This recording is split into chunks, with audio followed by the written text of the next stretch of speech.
When I had him in 3rd grade, we were having him evaluated for an IEP to see if he was eligible for an IEP. He had been diagnosed with ADD, so we brought him in and he was evaluated by the psychologist, the speech therapist, the OT, and it was actually the speech therapist in administering the test and seeing his handwriting and where he would place his letters on the line that she became concerned that perhaps he had a vision problem.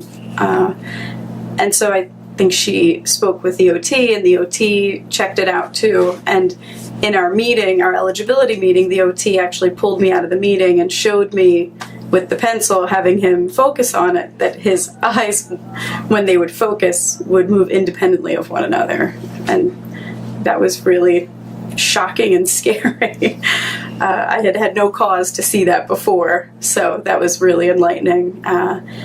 And the speech therapist said she'd had children go to Dr. Gallaway before, so she had just suggested that I bring him here for a long time.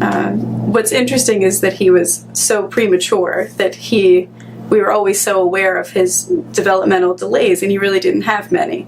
His delays had always been fine motor, but his gross motor had never been delayed. So seeing through all 10 years of being his mother that he couldn't ever catch a ball, even if it was rolled to him, thrown at him, it was so unfortunate. And knowing that he didn't have gross motor difficulties, that always surprised me. And I figure that was something that could possibly have clued me in.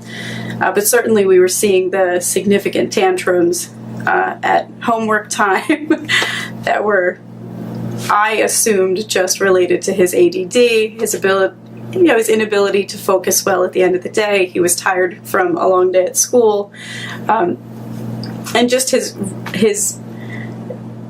he had no desire to really do any independent reading on his own. And I read aloud to them, my kids, every night, and I always try to inspire them to read. And I know that they enjoy hearing stories, but he never had any desire to read on his own, which I see now that there is more of that, which is exciting. The most significant, of course, with the biggest impact to my household, is the fewer tantrums at homework time, which is just so much nicer.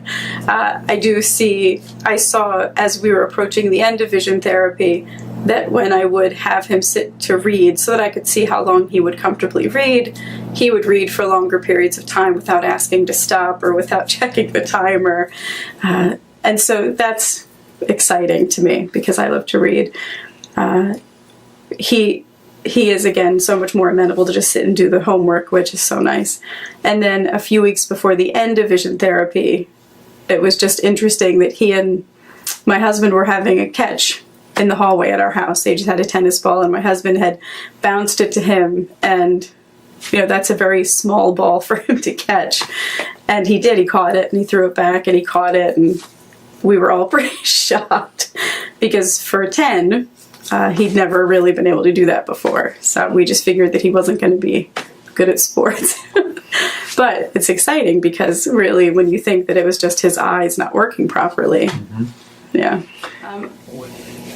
When we were first told that this could potentially be the problem, not understanding much about his need for vision therapy, it was, I had to really reflect on whether or not I wanted to take the time and the expense to come and have the evaluation done.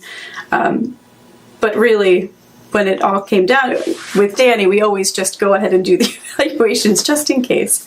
And so I think that it's making sure that you do the evaluation, making sure that you get to the evaluation, because there's so much that I understand about it now that I didn't understand about it before.